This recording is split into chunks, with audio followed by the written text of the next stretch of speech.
Hi everyone.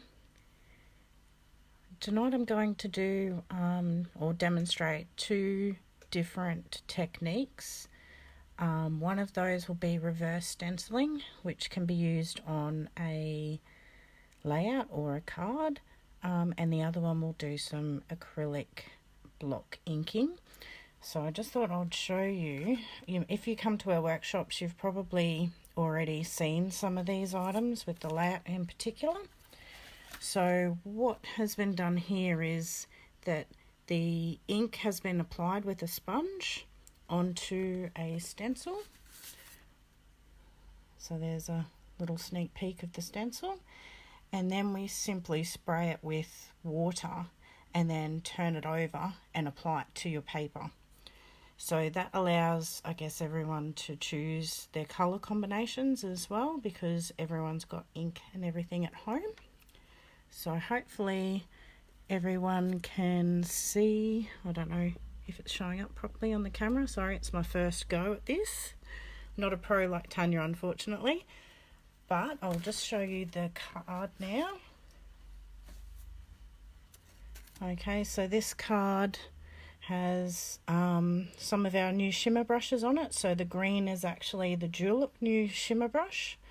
And some older, and I think the purple's actually the wisteria, but you can see the actual background is quite muted, but all blends in quite well with that.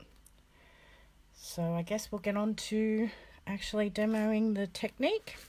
So best to protect your surface, so if you've got a scrap piece of paper or one of the messy mats from Close to My Heart, you can use that as well. So I'm just going to demo with Pixie ink, Sugar Plum, which is a retired colour. It was Thistle, and we may even add a little bit of charcoal in on the end.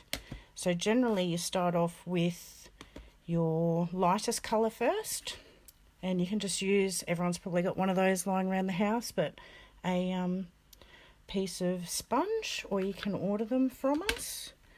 So basically we're just going to add some ink. Sorry if the camera's jumping around in advance.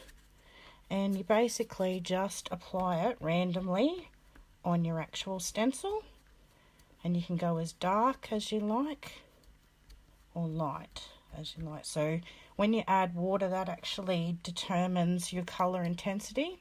So if you want it really dark, you would add less water and more ink, or if you want more of a muted look, you would add more water. Okay, so that's Pixie. Just going to use some Thistle.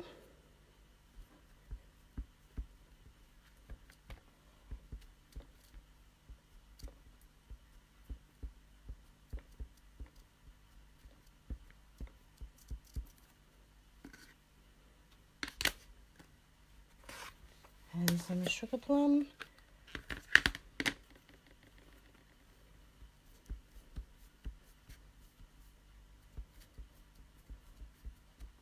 So each time you're going to get a different effect. So if you're trying to actually produce the same effect, you probably won't get it. Which is, yeah, a bit of a surprise each time you reveal.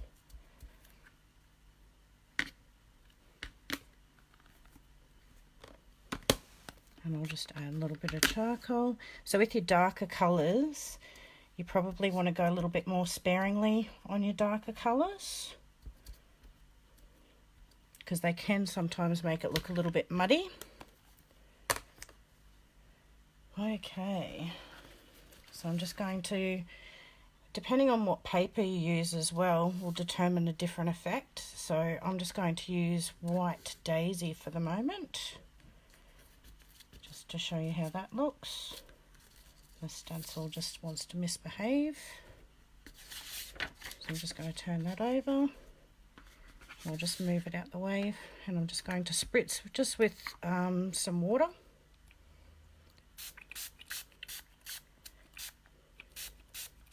And you can actually, I'm not sure if you can see that, but you can see the actual colours starting to run into each other.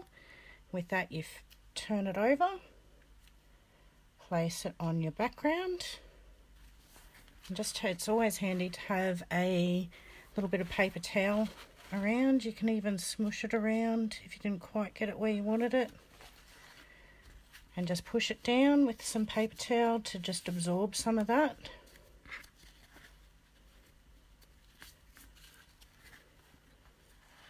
And then when you actually lift up, you'll have a distorted view of your stencil.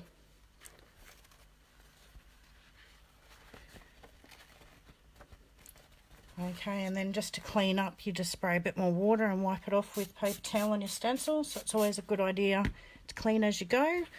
Otherwise, you could come back to something that's not usable in the future. So I've cut my own stencil with that as well, using the Cricut. And that's using our matte stencil film, if anyone was interested in that. Do we have any questions? No? Okay, so I'll just go through showing you what it looks like on our cold press watercolour. So you can get different effects. So this is some samples with white daisies. That was similar to what we just did. If you didn't want as much water on there, you get more of a sort of distressed look. And you can see the charcoals come in over here. And if you use the cold press water paper, you get different textured effects there as well. So you can also wet your watercolor paper before you apply your stencil, and that will give you even more of a muted look. You can also ink your stencil dry, which is this one here. And then that's the same technique as what I did before, but just on the watercolor paper, and it's got a bit of a texture to it. I don't know if you can see that from there.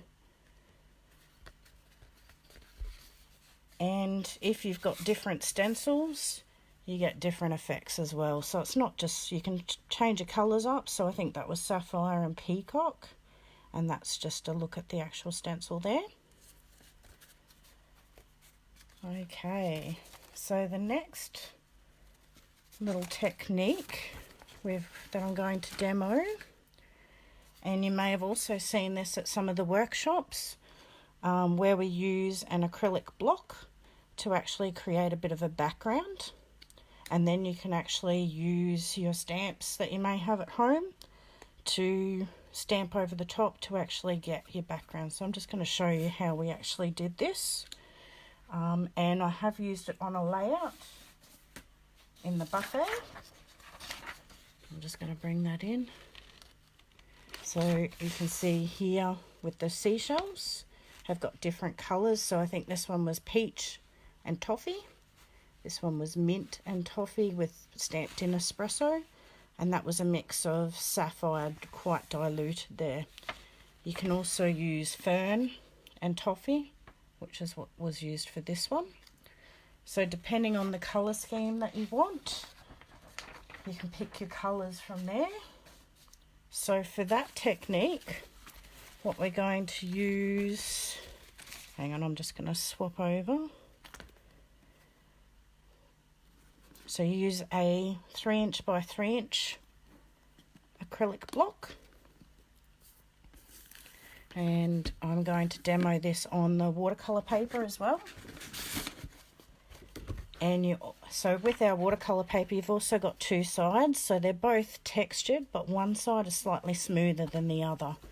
So you can choose which side you want to use there. So I'm going to use the textured side. I'm just going to place our stamp thing there. Hopefully I'm in frame. And I'm going to demonstrate the mint and the toffee. So usually, again, you start with your lightest colour. And it's quite easy to do. I suppose you could even do a rainbow if you wanted of colours, if you had a slightly bigger block. So you generously ink up your block with your first colour, being the lightest, and then you can just add spots of colour. I usually like to just go a bit around the block and a bit in the centre, And this is just normal water that I'm spraying, so if you've got a sprayer at home or the CTMH one, so you can see there's a generous amount of ink there. And about a foot away, you just give it a few sprays.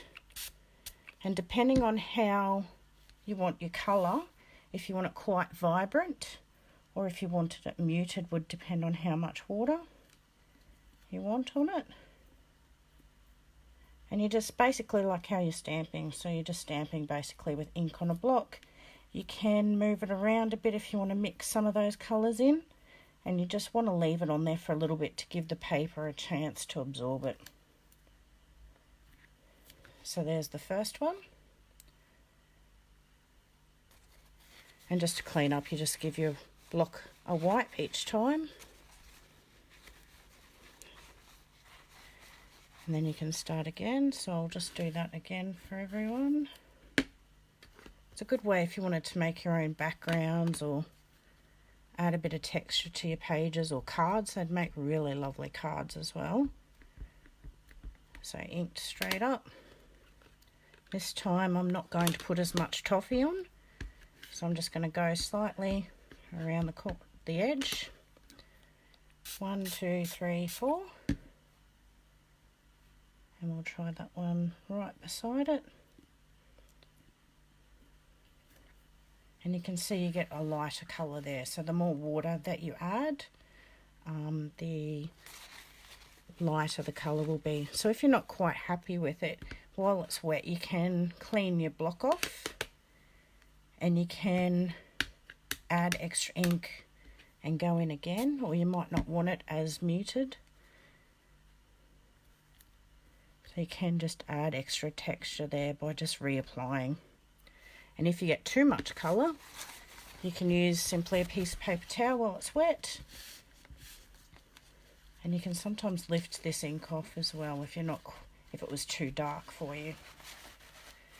So before you actually stamp on it, you need to make sure that it's entirely dry. Same with if you're going to put it through for thin cuts.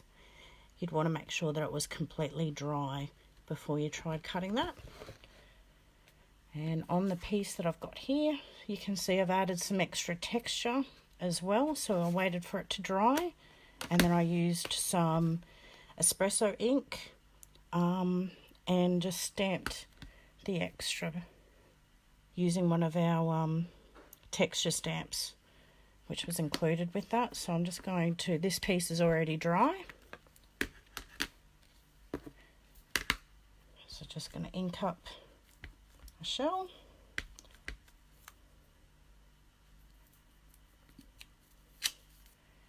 And there we go. So that's ready to be cut out or added to one of your projects. Okay, I think that's all I've got from here. Hope everyone enjoyed it and I didn't go too fast. Have a great evening. Thank you.